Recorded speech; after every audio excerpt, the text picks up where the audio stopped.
누가복음 2장 1절부터 3절까지 말씀을 한번 보실까요? 그때 가이사 아구스도가 영을 내려 천하로 다 호적하라 하였으니, 이 호적은 구레네오가 수리아 총독이 되었을 때 처음 한 것이라.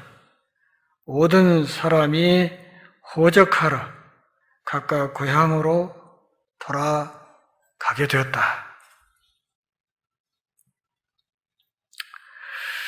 누가복음 2장 1절부터 20절까지 이 말씀은 예수님의 탄생 및 천사들과 목자들의 방문을 기록하고 있습니다. 특별히 1절부터 7절까지 말씀은 예수님의 탄생 기록을 우리에게 보여줍니다. 우리가 주목해야 될 것은 사복음서 저자 가운데 오직 누가만 예수님의 역사를 세속 역사와 연관시키고 있다는 것입니다. 가이사 아우구스도가 통치하던 때, 또 구레네오가 수리아 총독으로 있었을 때였다. 이렇게 세계사와 예수님의 탄생 시점을 연결시키고 있습니다. 이것이 오늘 본문에서는 요셉이 고향에 가서 호적해야 하는 이유로 밝혀지고 있습니다. 이 호적 칙령의 시기와 본질은 그럼에도 불구하고 확실치는 않습니다. 가이사 아구스도, 이 사람의 본명은 옥타비아누스라는 것을 잘 아실 것입니다. 이 옥타비아누스는 줄리어스 시저의 큰 조카였습니다. 그리고 그는 로마의 황제가 된 뒤에 41년 동안 로마를 다스렸고, 로마의 지배를 통한 평화, 다시 말해서 팍스 로마나, 이 시대를 이끌었던 황제입니다. 요즘 21세기에서는 팍스 아메리카나, 이것을 외치는 사람들이 참 많지요. 당시에 그랬습니다. 팍스 로마나, 로마의 통치를 통한 평화, 이것이 온 지구촌을 지배하고 있던 때였습니다. 옥타비아누스가 권력을 장악할 때는 아주 약삭빠르고 무자비했지만, 황제가 되어서 통치할 때는 아주 현명하고 지혜로운 측면도 있었습니다. 주전 23년에 이 옥타비아누스에게 아우구스투스라는 칭호가 붙여졌습니다. 아우구스투스, 우리 성경에서는 음력해서 아구스도 이렇게 해놨지만, 이 아우구스투스라는 이 호칭은 존엄한 자라는 뜻입니다. 존엄한 자. 그러니까 이렇게 말하면 그냥 좀 존귀하고 높으신 분, 이렇게 생각하기가 쉽지만, 당시 이 존엄한 자라는 이 말은 반신, 그러니까 절반은 사람이고 절반은 신인, 그런 사람을 일컬어서 아우구스투스 이렇게 불렀습니다. 그러니까 로마 황제를 반신, 반인으로 지켜 세우는 이런 호칭이었던 셈이지요. 우리 사회에도 어떤 사람을 반신, 반인으로 떠받들고 있는 사람들이 있지 않습니까?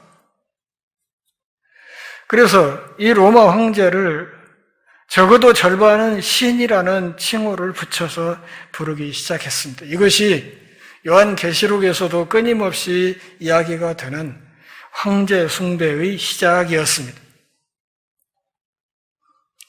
신처럼 여겨지는 로마 황제와 핏덩이나 다름없는 메시아의 극명한 대조가 오늘 본문에 드러납니다.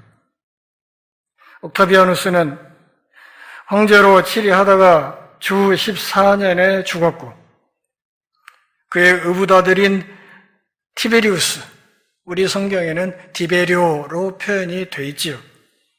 이 티베리우스가 대를 잇게 되었습니다. 구레뇨라는 이 이름은 유대 역사가 요세푸스의 책에도 언급되어 있는데 그는 수리아의 총독이자 군인이었습니다. 그러므로 오늘 누가복음 2장 이 본문은 우리에게 세상의 진정한 통치자가 누구냐, 이것을 묻고 있는 본문이라는 것을 알아야 합니다. 아우구스투스냐? 아니면 지금 핏덩이처럼 어린아이로 와서 말 구유에 누워 있는 이 어린아이냐? 도대체 누가 이 세상의 통치자이냐? 이것을 묻고 있는 것입니다. 예수님이 탄생할 당시에 로마 제국이 지중해 문명 세계를 통치하고 있었습니다. 당시 로마 제국은 요즘의 미국처럼 권력의 한계를 몰랐습니다. 가이사 아우구스도는 통치 기간에 여러 차례 정기 인구조사와 특별 인구조사를 실시했습니다.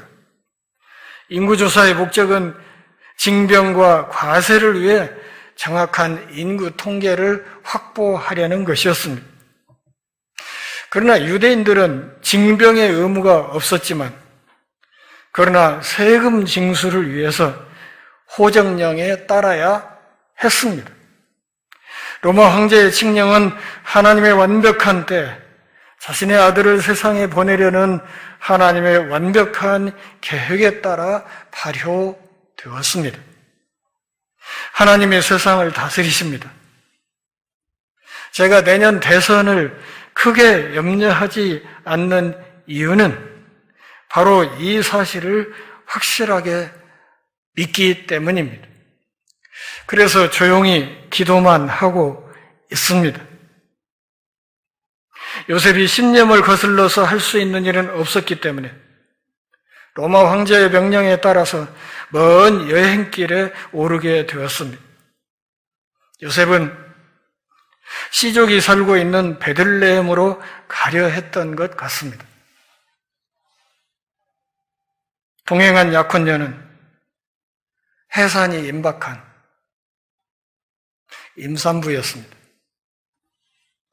4절부터 6절까지 말씀을 보면 인구조사 칙령이 요셉과 마리아가 고향을 찾아가는 여행을 하게 만들었다는 것을 알 수 있습니다. 마리아는 요셉과 약혼한 상태에서 임신한 상태였기 때문에 요셉과 동행하게 되었습니다. 무슨 말인가 하면 아기는 요셉의 아이가 아니며 이 아이의 탄생은 동정녀 탄생이 될 것이다 하는 것을 말하는 것입니다. 가이사 아우구스도 칙령으로 예수님은 태어나리라고 예언되었던 바로 그 동네에서 탄생하게 되었습니다. 요셉과 마리아가 거기에 살고 있지 않았었는데도 그랬습니다. 당시 독자들은 미가서 5장 2절 말씀에 근거하여 이 동네의 이름과 그것이 다윗과 연관되어 있다는 사실의 중요성을 알았을 것입니다. 요셉과 마리아 둘 다 다윗의 후손이었습니다. 구약에는 메시아가 다윗의 후손으로 태어나리라는 예언이 차고 넘칩니다. 로마 황제는 하나님이 의도하신 대로 칙령을 내렸습니다. 로마 제국을 다스리는 이교도 황제의 칙령이 성경적 예언을 성취하기 위해 무명의 젊은 부부를 초라한 동네로 이동하게 함으로써 하나님의 완전한 계획을 수행해 나가는 주권적인 하나님의 수단이라는 점을 이해했을 것입니다. 때로 하나님을 믿고 하나님께 충성하는데도 상황이 안 좋아질 때가 있습니다. 우리는 불안이나 불편을 마주하면 곧바로 내가 하나님의 뜻을 오해했거나 하나님이 뭔가 실수하셨다고 생각합니다. 그러나 젊은 예비 부부는 조용히 베들레헴으로 향했습니다. 하나님은 그들에게 평탄한 길을 주지 않으셨지만 그러나 그들에게 순종할 힘을 주셨습니다. 하나님은 그들에게 호화로운 숙소를 내주시지 않았지만 몹시 초라한 환경에서도 하나님의 아들을 약속대로 세상에 보내셨습니다.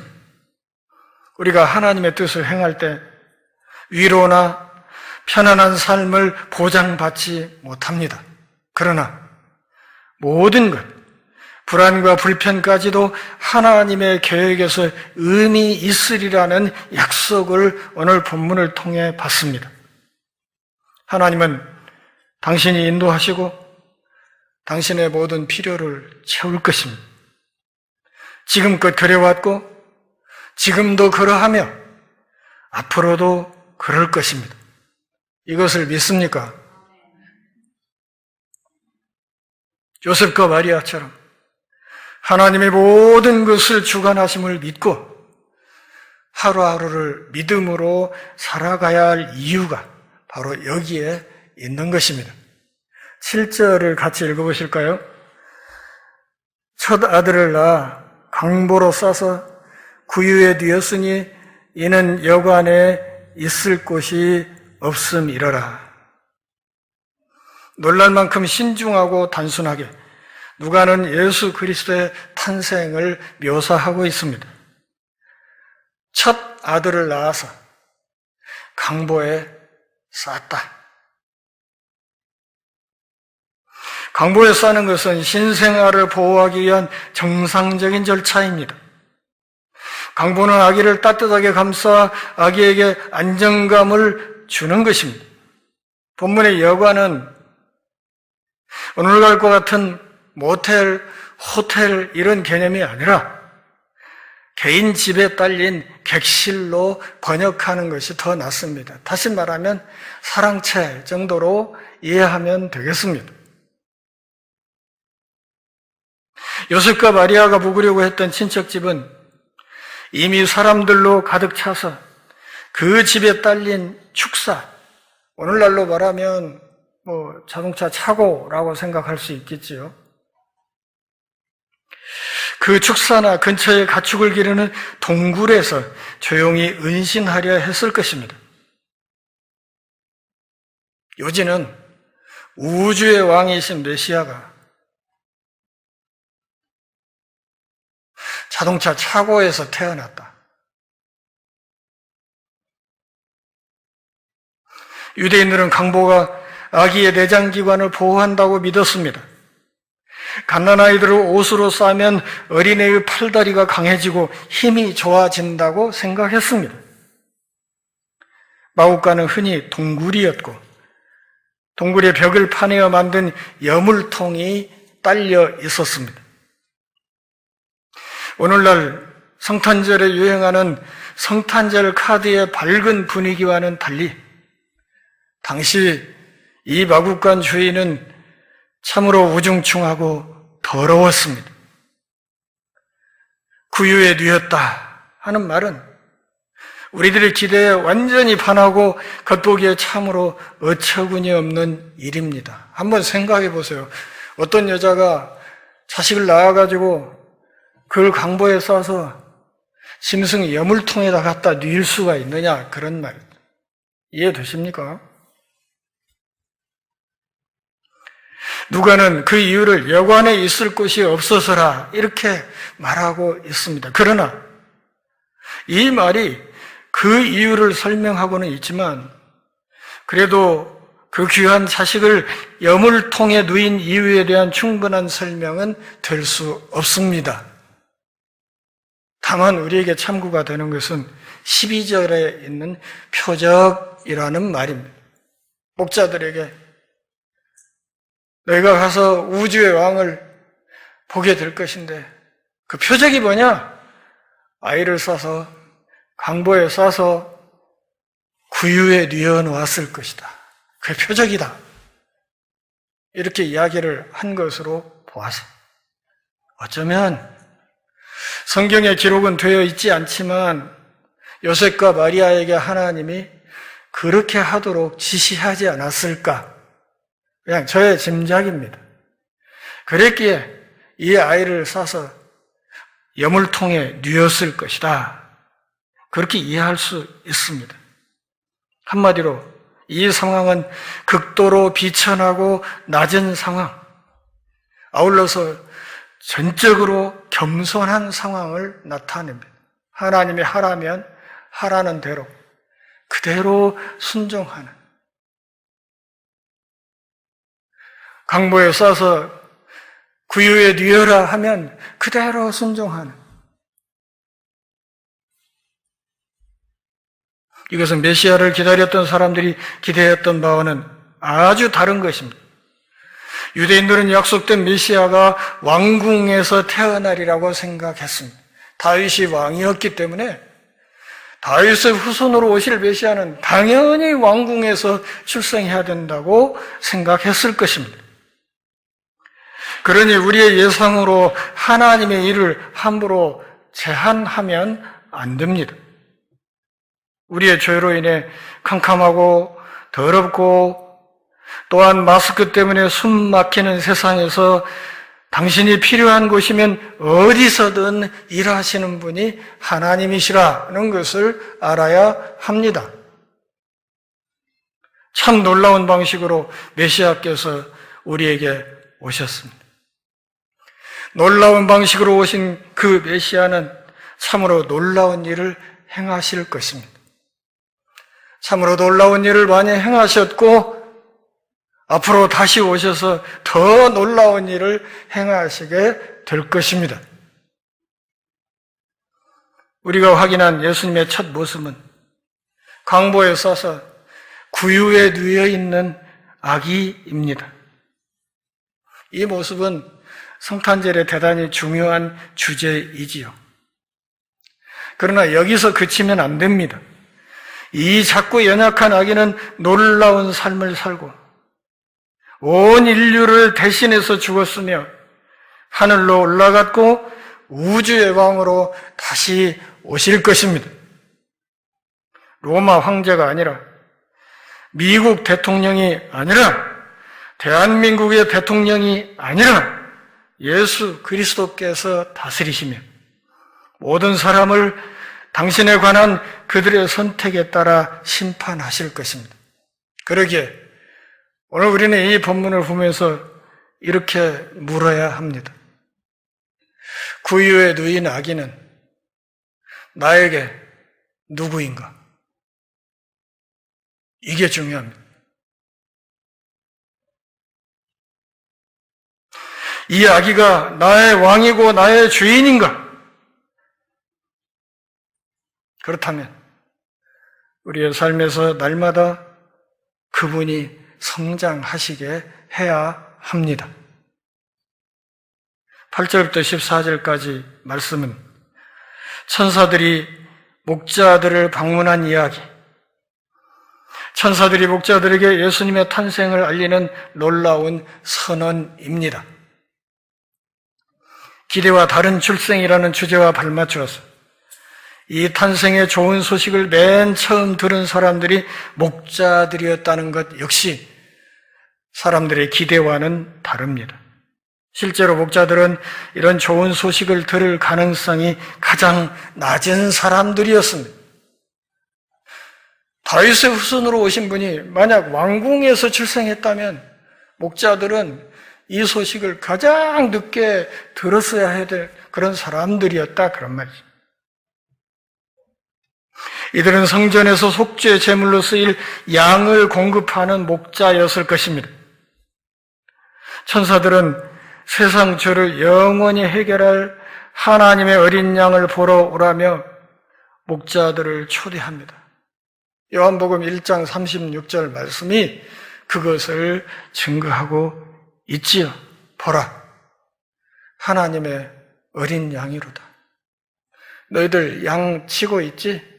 너희들 양치기지? 그러나 하나님의 어린 양이 구유에 누워 있다.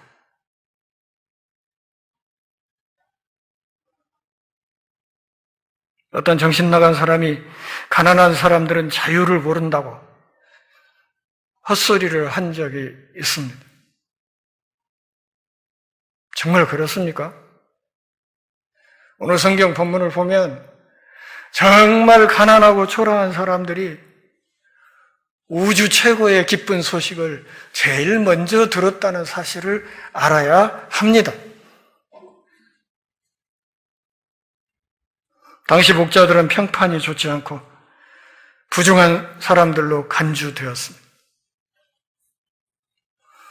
복음은 예수님의 하찮은 사람과 평범한 사람을 비롯해 우리 모두에게 오신다는 것입니다. 그것이 기쁜 소식입니다. 복음은 사람을 가리지 않습니다. 오히려 가난하고 힘없고 병들고 속상하고 상처 입은 사람들에게 더 먼저 더 가까이 오는 것이 복음입니다. 예수님은 버림받은 사람들과 죄인들을 대표했습니다. 천사의 등장은 이런 목자들에게 깊은 인상을 남기게 되었을 것입니다. 천사들의 소식을 듣자 목자들은 무서워했습니다. 그러나 천사들이 메시아 탄생을 알렸을 때 그들의 두려움이 기쁨으로 변했습니다. 마찬가지로 우리 삶의 모든 어려움과 슬픔과 아픔도 하나님의 아들 예수님에 관한 소식을 통해 큰 기쁨으로 변할 수 있음을 믿어야 합니다.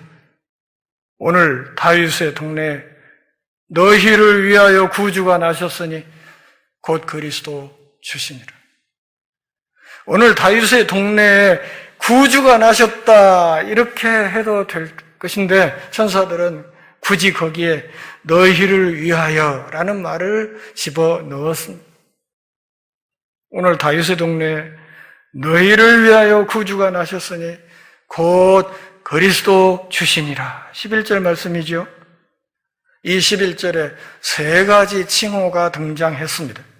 구주, 그리스도, 주. 이 세 가지 칭호가 이렇게 결합된 것은 신약 성경에서 이곳이 유일합니다. 예수님이 누구냐? 구주이시다. 그분이 누구이냐? 그리스도시다. 그분이 누구냐? 주님이시다. 이 칭호들은 예수님의 사명, 그분의 왕권, 그분의 권위를 강조하는 것입니다. 강보에 써서 여물통에 누인 아이가 있을 것이다. 그것이 표적이라고 천사들이 이야기했기 때문에 갓난아이가 처한 환경에 대한 이 묘사는 목자들로 하여금 아기를 찾기 쉽게 하는 결정적인 표지가 되었을 것입니다. 세상에 갓난아기를 강보로 싸서 말밥통에 누이는 수가 있습니까? 이거 엄청난 표지 아닙니까? 너희가 전주 고속터미널 앞에 가면 머리를 한쪽은 빡빡 밀고 한쪽은 길게 장발을 하고 그 장발을 빨간 물로 물을 들이고 아랫줄은 반바지, 신발 한쪽은 운동화, 한쪽은 구두를 신은 어떤 사람이 서 있을 것이다. 못 찾겠습니까? 이런 표지가 있으면 누구라도 가서 그 사람을 확인할 수 있겠지요.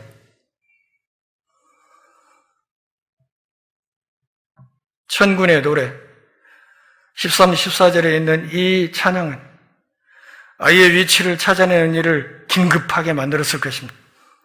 그래서 목자들은 아기를 보러 즉시 달려왔고 이 기쁜 소식을 널리 퍼뜨렸습니다. 목자들이 한 일이 무엇이었다? 이 기쁜 소식을 널리 퍼뜨린 것. 그래서 이 소식이 오늘 우리에게까지 전해졌습니다. 예수님은 우리 모두의 메시아요, 구원자요, 주님이시요, 왕이시라는 것을 선포했습니다. 사랑하는 동역자 여러분, 날마다 기도와 말씀 묵상으로 그분을 만나기를 고대하십니까? 목자들처럼 너무나 놀라운 주님을 발견했기 때문에 이 기쁜 소식을 가족이나 친구나 친지나 직장 동료나 선 후배에게 나누고 싶은 마음이 있습니까? 당시 유대인들은 로마로부터 나라를 독립시킬 정치적인 메시아를 기다렸고, 또 어떤 사람들은 메시아가 자신들의 고통에서 건져주기를 바랐습니다. 그러나 예수님은 지극히 약한 자들을 돌보고 불쌍한 사람들의 병을 고치시며 그들을 통해 영적인 나라를 세우시며 그들을 그 모든 죄에서 건져내셨습니다. 그분은 모두의 기대를 훌쩍 뛰어넘으셨습니다. 사람마다 예수님께 기대하는 바를 정해놓고 그분께 너무 째째하게 다가가는 경우가 참 많습니다. 그분의 사역은 우리의 모든 상상을 초월합니다. 그분은 우리의 죗값을 지불하고 평화로 나아가는 길을 여셨습니다. 그분은 일시적인 정치적, 신체적, 경제적 변화를 주시는 분이 결코 아닙니다. 그분은 영원히 우리의 것이 될 새 마음을 주십니다. 따라서 합시다. 새 마음. 그분이 주시는 것은 새로워진 마음이에요. 그 새 마음이 마음속에 있으면 세상을 보는 눈이 달라집니다. 돈을 대하는 자세가 달라집니다. 명예와 권력을 대하는 자세가 달라집니다. 그거 별거 아니라고 생각하게 됩니다.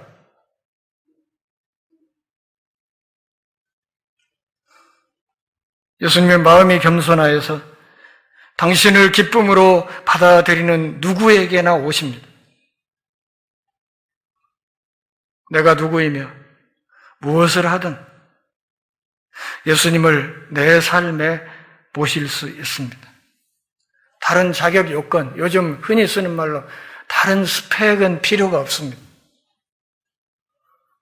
그분을 기쁨으로 맞이해서 그분이 주시는 새 마음을 갖고자 하는 이런 간절함만 있으면 됩니다.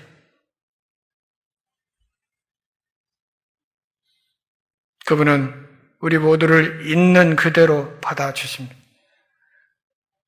못생겼으면 못생긴 대로, 못 배웠으면 못 배운 대로, 가난하면 가난한 대로, 몸이 약하면 약한 대로, 성질 더러우면 더러운 대로 그분을 나의 구주요 주님으로 영접하고자 하는 마음이 있는 사람이면 누구에게나 오실 수 있다, 그런 말입니다.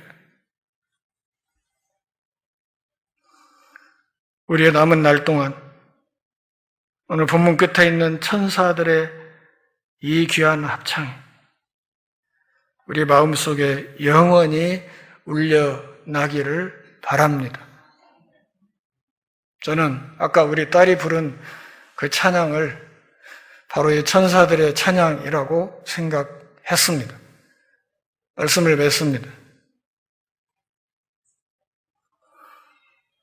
어차피 우리가 이 땅에서 7, 80년, 길면 100년을 살다가 갑니다. 전에도 말씀드렸듯이 2121년에 우리가 이 땅에 머물러 있을 일은 없겠지요. 어디론가로 가 있을 것입니다.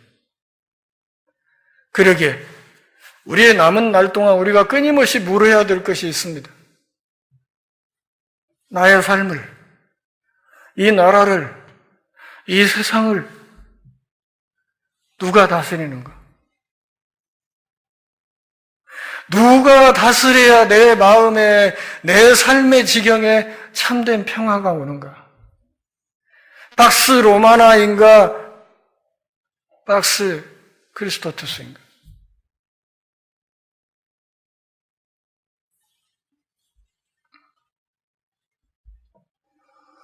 하나님의 때가 있다 그랬습니다. 어렵고 괴롭고 힘들어도 그 때를 믿음으로 바라보며 순종하는 것이 예수를 주님으로 모신 사람의 자세라고 이야기했습니다. 그분은 우리가 예상을 깨고 우리의 모든 예상과 기대를 깨고 수도권에 있는 몇만 명씩 모이는 대형 교회가 아니라 저 산간 오지 저 섬 지역에 작고 조그만한 교회에 먼저 오실 수 있다는 사실을 알아야 합니다.